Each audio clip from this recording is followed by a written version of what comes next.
안녕하세요. 끝까지 보면 도움이 되는 마줌마TV입니다. 모든 사람들에게 삶을 살아갈 때 중요한 것이 있습니다. 바로 건강인데요. 건강해야 원하는 일들을 할 수 있고 해야 하는 일들을 할 수 있기 때문입니다. 최근 정부에서 중요한 소식을 새롭게 발표했습니다. 올해 말부터 본격적으로 시행될 것이라고 합니다. 정말 많은 사람들에게 적용될 수 있는 부분이니 본인과 가족을 위해서 관련 내용에 대해 미리 잘 알고 계시면 좋을 것 같습니다. 앞으로 병원 갈 때 아주 중요한 내용이니 꼭 확인해 보시길 바랍니다. 그럼 관련 내용에 대해서 궁금하신 분들은 오늘 영상도 끝까지 봐주세요. 자주는 아니더라도 몸에 불편한 부분들이 생겼을 때 병원을 방문하곤 합니다. 어떤 부분이 왜 불편한지 확인하고 그에 따른 치료를 받게 되는데요. 불편해질 때 병원에 가는 것도 중요하지만 그 전에 미리 건강을 잘 챙기고 체크하는 것도 필요합니다. 개인적으로 건강을 잘 관리하는 방법 중에 하나가 국가에서 시행하는 국가건강검진을 잘 받는 것인데요. 국가건강검진을 받으면서 추가 검사를 시행하게 될 때도 있습니다. 그럴 때 발생하는 진료비, 검사비 등이 부담이 될 수도 있는데요. 올해부터 새롭게 도입된 지원 제도가 있습니다. 이전에는 없던 내용이라 잘 모르고 계신 분들도 있을 수 있는데요. 본인과 가족분들의 건강을 위한 지원이니 잘 알아두시길 바랍니다. 올해 국가건강검진 대상자는 출생연도 끝자리 홀수이신 분들입니다. 국가건강검진을 받기 전에 병원에 전화해서 검진이 가능한지 확인하곤 합니다. 그런데 이러한 예약 절차가 익숙하지 않으신 분들도 계실 수 있는데요. 연세가 많으셔서 어려우실 수도 있고 건강검진 기관에 대한 정보가 부족해서 불편함을 겪으실 수도 있는데요. 이 방법도 있으니 잘 참고해 보셔도 좋을 것 같습니다. 지역번호 플러스 114로 전화하셔서 국가검진 예약 서비스를 이용하실 수 있습니다. 전화를 받은 상담원에게 국가건강검진을 받으려고 하는데 예약을 도와달라고 하면 가까운 병원을 안내하고 예약까지 도와드리는 서비스입니다. 이런 방식으로 예약을 하고 건강검진 예약일이 다가오면 자동으로 안내 메시지도 발송됩니다. 그동안 건강검진을 받는데 불편함을 겪으셨던 분들은 114를 통한 예약 서비스도 시행 중에 있다는 내용에 대해서 잘 참고하시면 도움이 되실 것 같습니다. 올해부터 시행되는 지원 내용은 다음과 같습니다. 본인 부담금 전액을 최초 1회 지원하는데요. 국가 건강검진을 받고 추가 검사를 진행할 때 발생했던 진찰료, 검사비 본인 부담금을 최초 1회에 한해서 전액 지원받습니다. 신청은 온라인과 오프라인 둘 중에 편하신 방법대로 하시면 되는데요. 온라인 신청이 어려우신 분들은 주민등록지 보건소에 방문해서 의료기관에서 발생한 진료비 상세 내역 등 신청 서류를 제출하시면 됩니다. 온라인 신청은 정부24 홈페이지를 통해서 가능합니다. 올해 처음 국가건강검진 항목에 추가된 C형 간염 항체 양성 확진 검사비가 지원되는 것입니다. C형 간염 항체 양성 결과를 받고 확진 검사를 받은 사람이 부담한 진찰료, 확진 검사비 본인 부담금을 최초 1회 한해서 전액 지원합니다. 신청 기간이 있는데요. 국가건강검진 수검 다음해 3월 31일까지 신청한 사람에 한해서 받을 수 있습니다.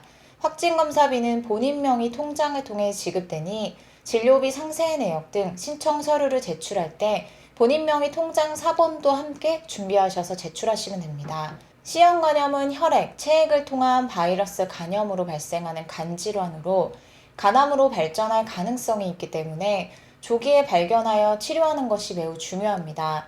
올해부터 56세 국민이 일반 건강검진을 받을 때 C형 간염 항체 검사를 받을 수 있습니다. 아직 생애 주기가 해당되지 않은 분들도 계실 수 있는데요.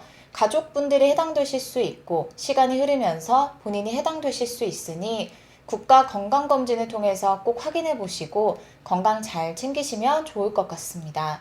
다음 소식은 최근 발표된 내용인데요. 아마 올해 말부터 큰 변화가 있을 것으로 예상됩니다. 연말부터 완전히 바뀌는 내용입니다. 우리가 병원을 방문할 때 늘 부담이 되는 것 중에 하나가 병원비입니다. 진료비, 검사비, 시술 및 수술비 등 병원에 방문하면 발생하는 비용이 생각보다 많은데요. 병원에서 발생하는 비용은 국민건강보험이 적용되는 급여 항목과 적용되지 않는 비급여 항목이 있습니다. 건강보험 적용을 받지 않는 경우에는 전액을 개인이 부담해야 합니다. 이때 개인이 부담하는 금액이 상당히 높을 수 있어서 경제적으로 큰 부담이 될 수 있는데요. 이처럼 병원에서 치료를 받는 과정에서 건강보험에서 보장하지 않는 비급여 항목이 발생하곤 합니다.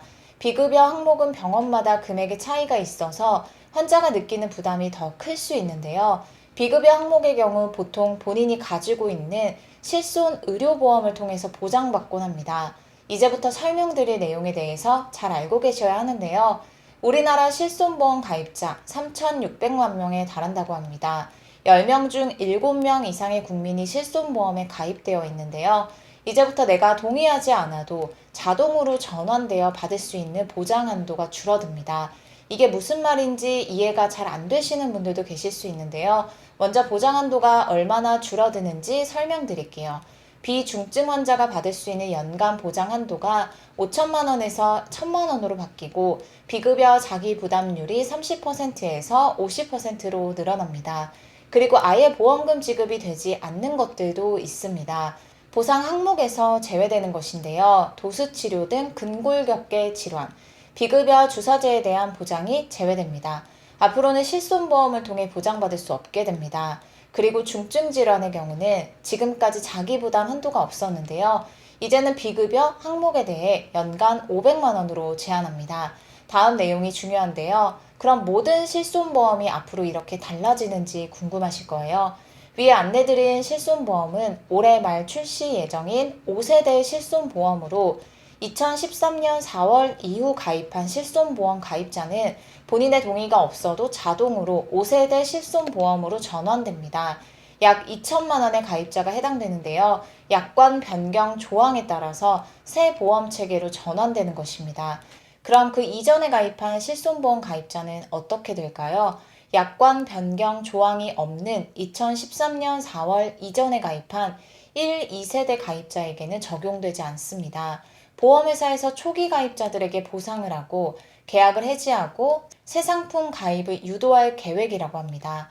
올 연말쯤에 새로운 5세대 실손보험 상품이 나올 것이라고 합니다. 오늘은 이렇게 앞으로 크게 바뀌는 내용에 대해서 살펴봤습니다. 본인이 해당되실 수도 있고 가족들이 해당될 수 있는데요. 관련 내용들을 자세히 확인해 보시고 알아두셔야 할 것 같습니다. 또 다른 소식이 새롭게 전해지면 다시 한번 영상을 통해서 안내 드릴게요. 오늘도 끝까지 봐주셔서 정말 감사합니다. 구독과 좋아요, 알림 설정 꼭 부탁드립니다. 감사합니다.